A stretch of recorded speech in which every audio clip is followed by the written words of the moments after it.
Pas de faute professionnelle des deux policiers dans l'affaire de Fontenay-sous-Bois, dit Michel Poniatowski. Alice Saunier-Seïté, 10 ans de laisser-aller, ça suffit, il faut tout remettre en ordre. Espagne, la démission d'Arias Navarro est-elle un nouveau pas vers le libéralisme?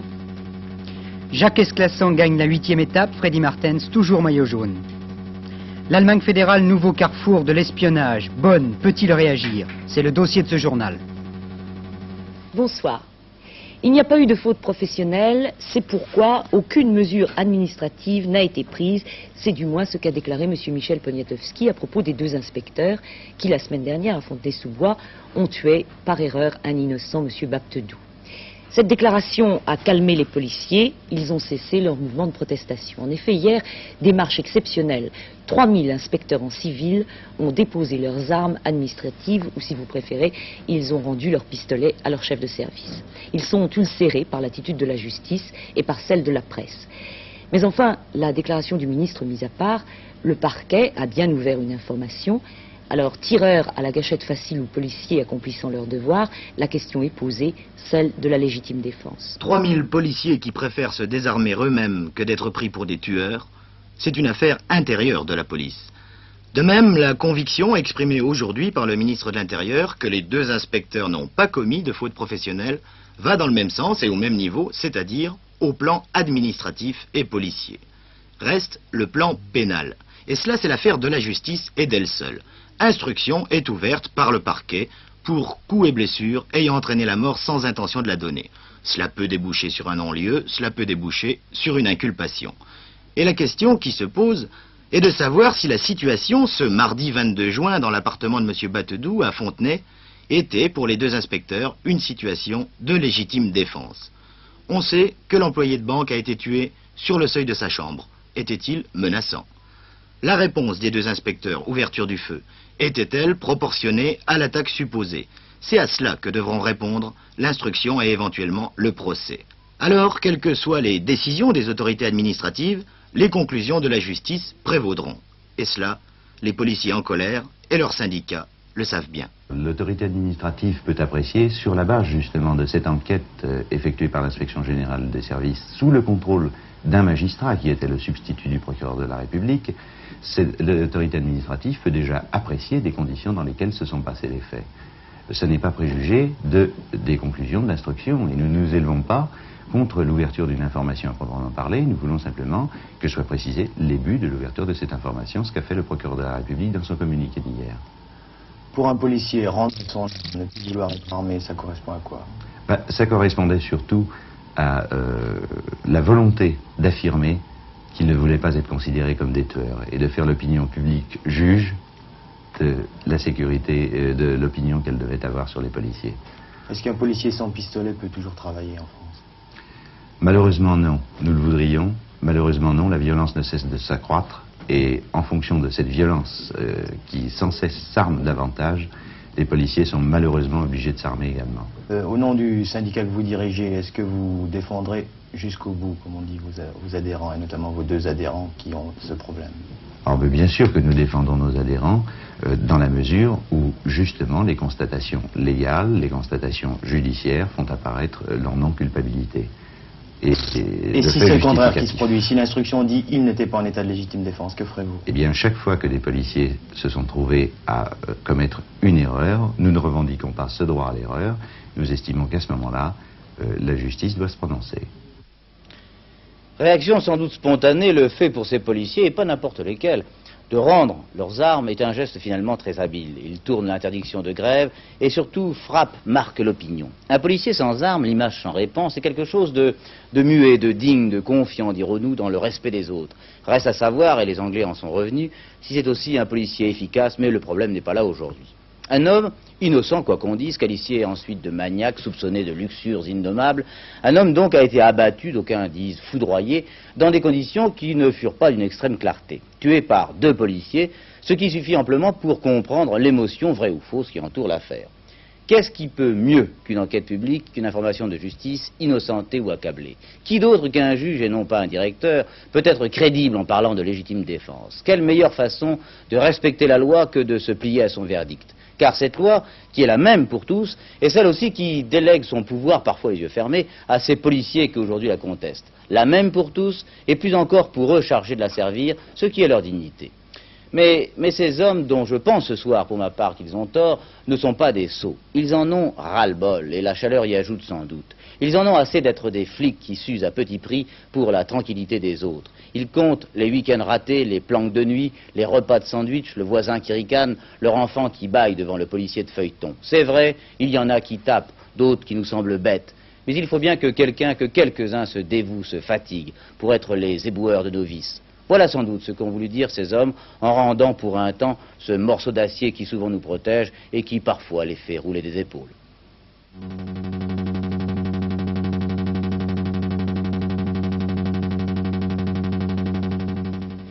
10 ans de laxisme, ça suffit.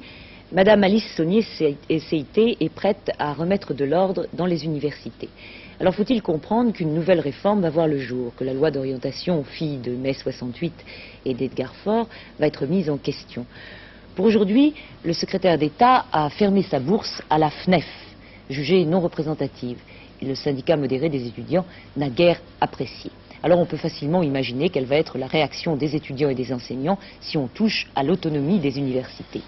Alice Saunier-Seïté avoue aujourd'hui qu'au début des grèves contre la réforme du second cycle, elle a peut-être été maladroite, que toute vérité n'est pas bonne à dire et qu'elle ne voulait pas menacer les étudiants.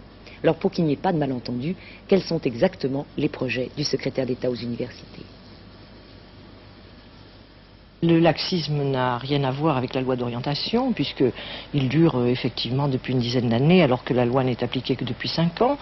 C'est une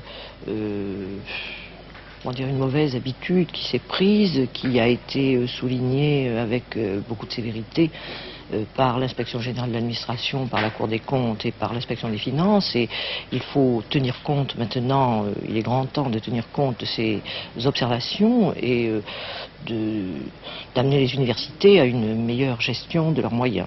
C'est uniquement un problème de gestion dans votre esprit, ce laxisme? Ce laxisme est un problème de gestion. Il y a aussi un certain laxisme pédagogique.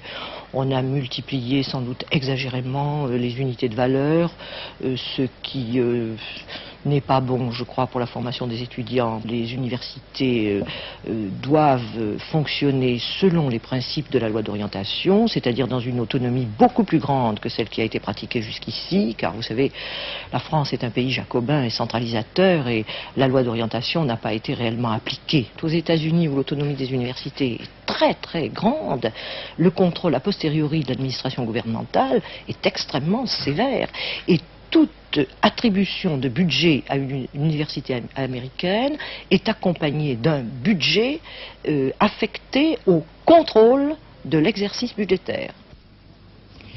À l'aéroport d'Entebbe, l'angoisse et l'attente continuent pour les otages toujours aux mains du commando. Il reste 22 Français parmi les 93 passagers et c'est volontairement que l'équipage n'a pas quitté l'Airbus pour assister jusqu'au bout ceux dont ils ont la charge.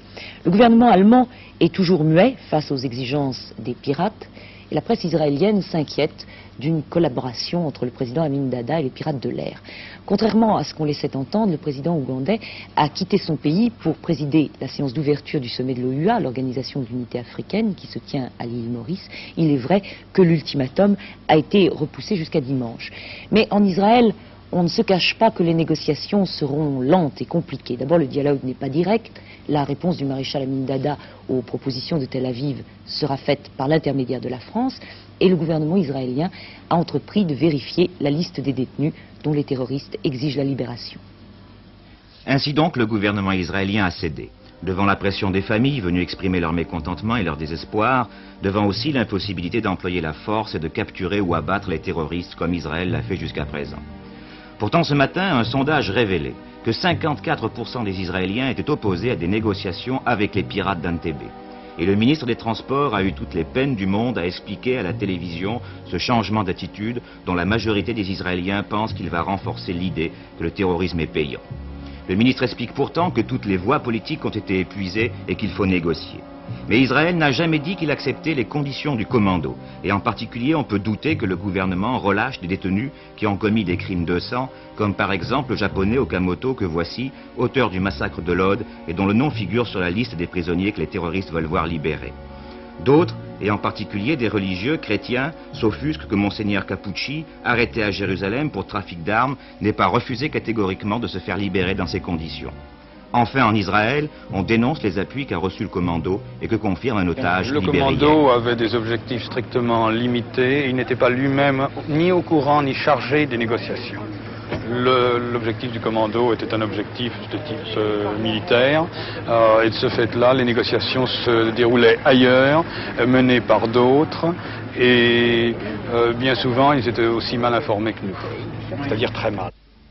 D'autres témoins hier soir à Orly ont confirmé qu'immédiatement après l'atterrissage de l'avion, des Palestiniens de Kampala se sont joints au commando et ont participé à la garde des otages, et que les négociations se faisaient avec d'autres personnes encore. Les conversations sans doute vont être longues.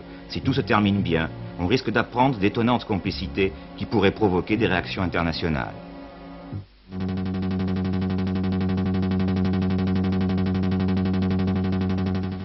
Le roi Juan Carlos aura 10 jours pour choisir son Premier ministre. Aujourd'hui, le Conseil du Royaume lui proposera une liste, la Terna. Elle comprend 3 noms. D'après les rumeurs madrilènes, le roi aurait demandé à M. Arias Navarro de démissionner, pour des raisons économiques, l'inflation galope, autant que pour raisons politiques. Le remplacement du Premier ministre était dans l'air depuis quelques mois.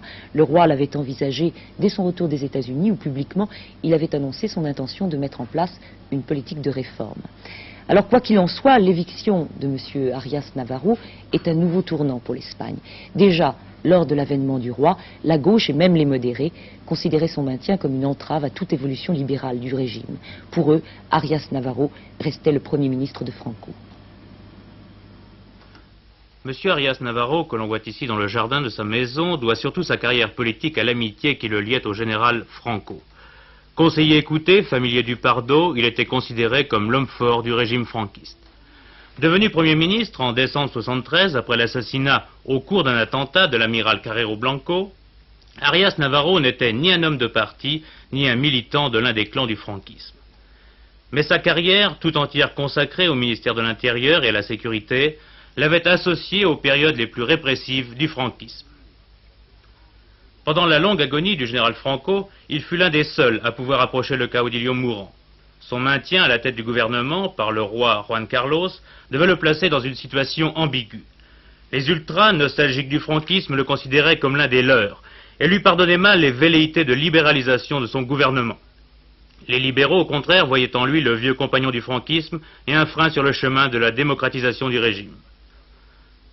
À 68 ans, marqué par sa fidélité au général Franco, Arias Navarro pouvait difficilement prendre un virage que le roi souhaite et que toute l'Espagne attend.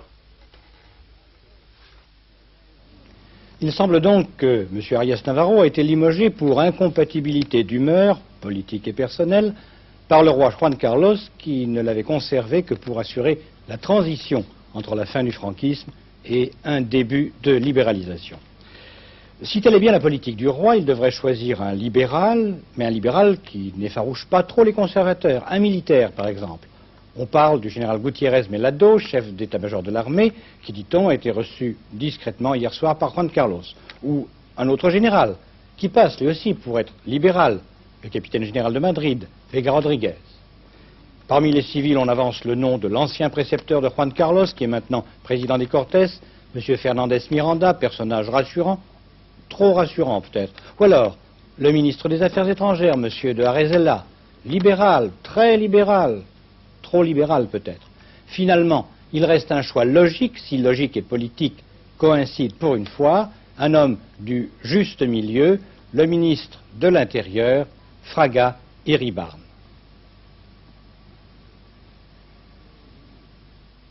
Je crois que l'Espagne veut et doit être gouvernée au centre. Les gens qui se trouvent dans cette position ne sont pas du tout dans le fil du rasoir, ont une position assez solide. Et évidemment, ce qui prouve qu'ils font vraiment en bonne foi ce qu'ils prétendent, c'est qu'ils ont des ennemis à l'ultra-droite et à l'ultra-gauche. Maintenant, c'est à nous de faire, peut-être pas une démocratie pure qui n'existe peut-être nulle part, même pas dans le petit canton suisse, mais une bonne constitution mixte à base démocratique et bien couronné par une bonne monarchie traditionnelle.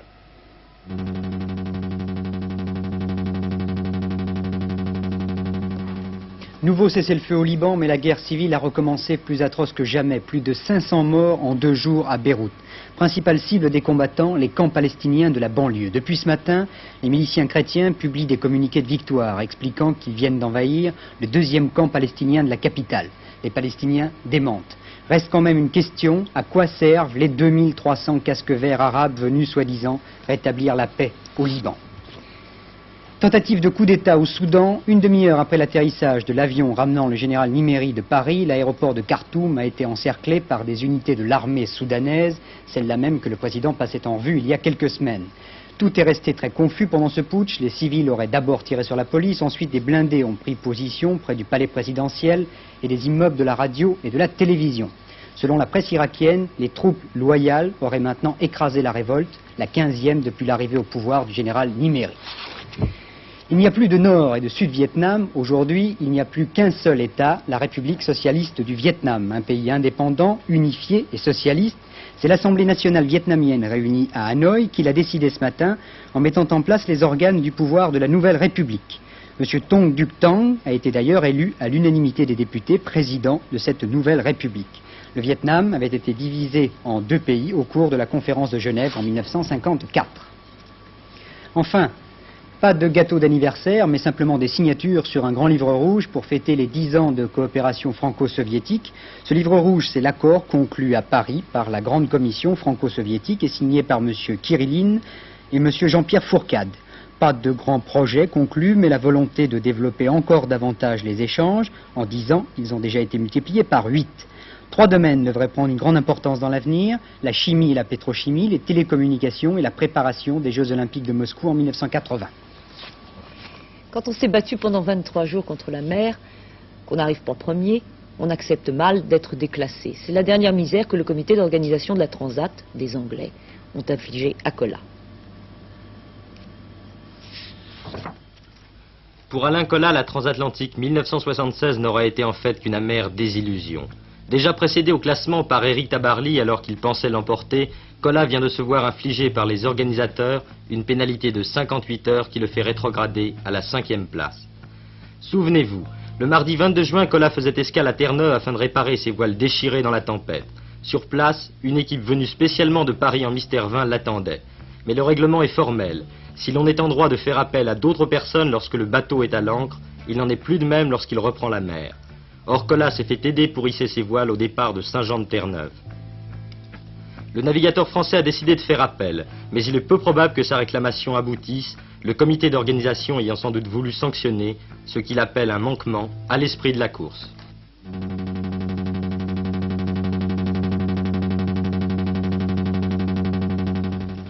Deux cols à franchir pour cette 8e étape de Beaulieu-Valentinais jusqu'à Divonne-les-Bains. C'est un Français qui est arrivé premier, Jacques Esclassan, mais le plus étonnant, c'est que Mertens est arrivé 2e. Alors, qui disait qu'il perdrait son maillot jaune dans la montagne? Enfin, pour être honnête, il faut dire quand même que c'était des collines. L'étape Vosges-Jura a permis à un Pyrénéen de s'illustrer. Bernard Labourdette, le plus malchanceux des coureurs du Tour, puisqu'il est tombé 3 fois depuis le départ, a bien cru l'emporter à Divonne-les-Bains. Mais la longue descente du col de la Faucille a mis fin à ses rêves. Une descente où le compteur des motos atteignait 95 km/h. Sous l'impulsion des équipiers des sprinteurs, l'écart s'amenuisait au fil des kilomètres. Labourdette avait encore 30 secondes d'avance à 10 km de l'arrivée. Mais sitôt après, il crevait et il allait être dépassé aussitôt par l'ensemble du premier peloton où figuraient évidemment tous les leaders. Autre malheur pour celui qui fut le plus actif des derniers kilomètres, une roue voilée qui touchait les patins de frein dans la descente ne lui avait pas permis d'augmenter son avance. Et c'est un deux meilleurs qui lève le bras ici, équipier de Martens, toujours aussi intraitable, près de la banderole, qui associé à Paul Anquier préparait le sprint de leur leader à un tour de l'arrivée sur le circuit de Divonne, autour de l'hippodrome. Il restait alors 1 km 750 exactement à couvrir.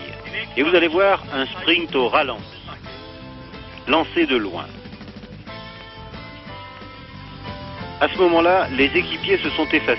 Restent au coude à coude tous les sprinteurs qui sont parmi les routiers les plus rapides du monde. À gauche se détache le maillot jaune de Mertens, qui n'a pas encore porté son dernier effort. Plus à droite, Sibille, champion de France, emmenant Esclassan dans sa roue. À droite de votre écran, le petit Italien Gavazzi, en maillot vert. Un peu en arrière, lancés eux aussi dans le sprint, mais pour une place d'honneur, Paolini en maillot blanc. Laza aussi en blanc. Minkiewicz, Ezard à droite et De Witt. S-classant, coudes écartés, Martens qui a lancé son deuxième démarrage. Beauté de l'effort total à 60 km/h, presque l'un contre l'autre. Martens, S-classant, Martens, S-classant, et sur le fil, S-classant qui résiste pour accrocher enfin la première victoire française de ce Tour de France, avec dans l'ordre S-classant Martens, Gavazzi, Paolini, Laza, Minkiewicz et Ezard. C'est beau. Bravo S-classant.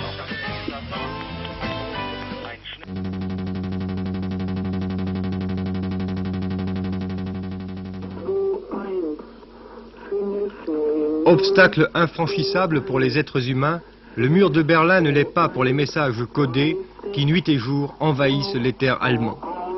La voie des ondes, c'est un moyen de contact privilégié entre les services secrets de l'Est et leurs espions terrés en Allemagne de l'Ouest.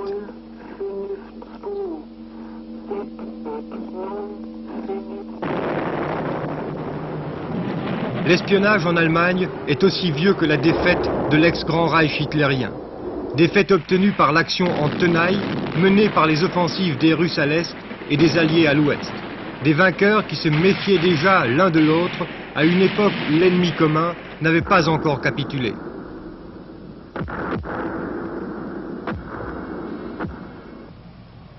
Plus tard, deux États allemands naîtront de cet antagonisme qui trouvera sa consécration verbale dans l'expression de la guerre froide.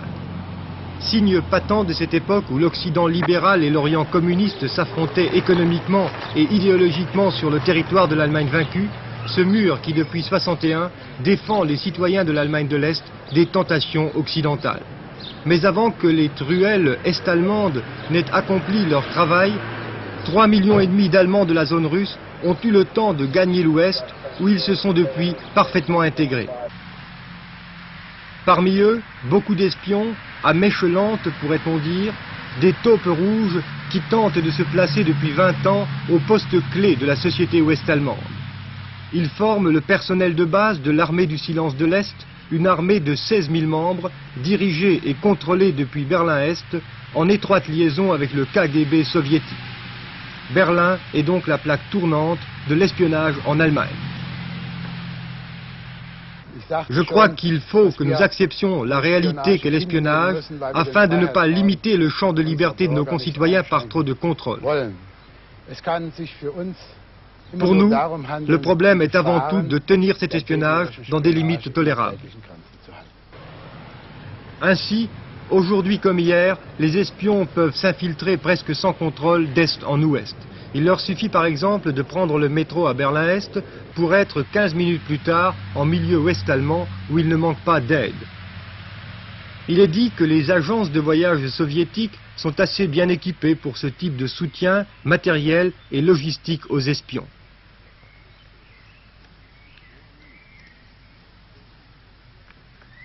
La même chose a été affirmée par la télévision ouest-allemande à propos des missions diplomatiques des pays de l'Est.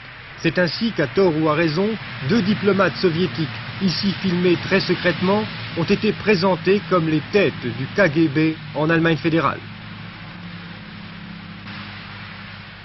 Les espions de l'Est en Allemagne fédérale s'intéressent principalement aux secrets militaires occidentaux et aux projets de politique étrangère des gouvernements. Armés d'instruments plus rudimentaires que ceux qui sont décrits dans les romans d'espionnage, ils ne négligent cependant pas le renseignement économique et technologique. Leurs méthodes ne sont pas aussi parfaites qu'on le croit généralement. Les pays de l'Est jouent en effet la carte du nombre plus que celle de la qualité de ces espions. C'est d'ailleurs ce qui explique les succès récents et passés du contre-espionnage occidental.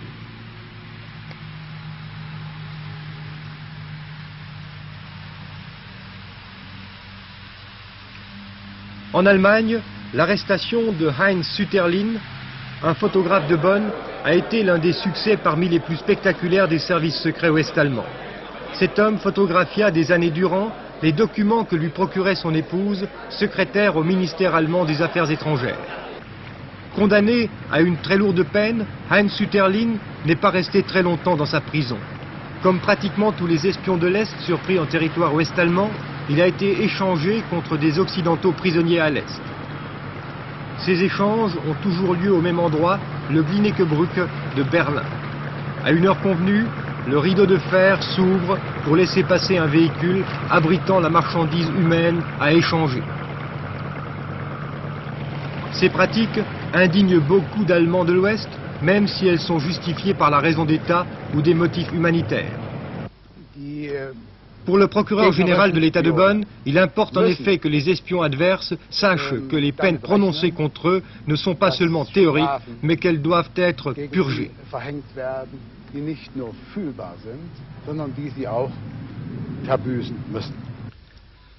Mais à la lumière de l'affaire Guillaume, l'espion de Willy Brandt, peut-être ne s'agit-il que d'un vœu pieux. Au cours de son procès, l'espion Guillaume, condamné avec son épouse à 13 et 7 ans de prison, paraissait sûr de ne pas rester aussi longtemps prisonnier, malgré la détermination du procureur Buback. Avec l'œuvre du temps, il espère aussi compter sur un échange. Et ce carrousel interallemand durera autant que l'existence du problème allemand et de ce fameux mur qui sépare des frères et des sœurs de moins en moins ennemis.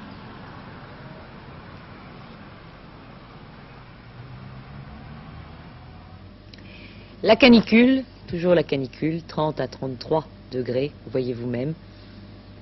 Mais les orages aujourd'hui étaient plus nombreux. Pour demain, le temps reste très chaud, il en sera de même au cours du week-end, mais avec des orages qui pourront être très violents par endroits. Malheureusement, ils seront rares du Pas-de-Calais au nord de l'Alsace. Avec la rédaction d'Antenne 2, je vous souhaite de passer une fin de semaine agréable, de bonnes vacances si vous partez, et puis pour l'immédiat, une très bonne soirée. Bonsoir.